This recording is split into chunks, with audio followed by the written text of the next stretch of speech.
हूं शिवानी और आप देख रहे हैं बीजापुर एक्सप्रेस। चलते हैं खबरों की ओर। ಮೊನ್ನೆ ನಡೆದಂತಹ ಆಲ್ಮೇಲದಲ್ಲಿ ಬಸವನಗೌಡ ಪಾಟೀಲ್ ಯತ್ನಾಳ್ ಯಾವುದೋ ಕಾರ್ಯಕ್ರಮಕ್ಕೆ ಹೋಗಿದ್ದಾರೆ. ಅಲ್ಲಿ ಕಾಂಗ್ರೆಸ್ನ ಪ್ರಮುಖ ಪ್ರಚಾರ ಸಮಿತಿಯ ಗ್ಯಾರಂಟಿ ಪ್ರಚಾರ ಸಮಿತಿಯ ಅಧ್ಯಕ್ಷನೇ ಅಲ್ಲಿರ್ತಕ್ಕಂತಹ ಮುಸ್ಲಿಂ ಕಾಂಗ್ರೆಸ್ ಕಾರ್ಯಕರ್ತರ ಮೇಲೆ ಹಲ್ಲೆ ಮಾಡುವಂಥ ಪ್ರಯತ್ನ ಏನು ನಡೀತದೆ ನಿಮ್ಮ ಪಕ್ಷದಲ್ಲಿ? ಯಾರ ಪಕ್ಷದಲ್ಲಿ ನಿಮ್ಗೆ ಇಷ್ಟವಂತರು ಇದಾರೋ ಇಲ್ವೋ ಏನಿದು ಎಲ್ಲ ಪ್ರಶ್ನೆ ಉದ್ಭವ ಆಗಲ್ಲ.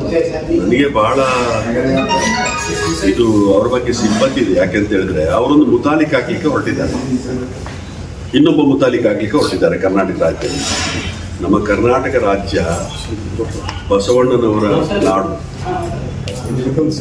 ಅದೇ ರೀತಿಯಲ್ಲಿ ಬೇರೆ ಬೇರೆ ಇವತ್ತು ಭಕ್ತ ಕನಕದಾಸರು ಇರ್ಬೋದು, ನಾರಾಯಣ ಗುರು ಇರ್ಬೋದು, ಅಥವಾ ಈ ಭಾಗದಲ್ಲಿ ಶಿಗ್ಗಾಂವದಲ್ಲಿ ಆ ಭಾಗದಲ್ಲಿ ಶಿಶುನಾಳ್ ಅವರು ಇರ್ಬೋದು, ಇವರೆಲ್ಲರ ನಾಡು.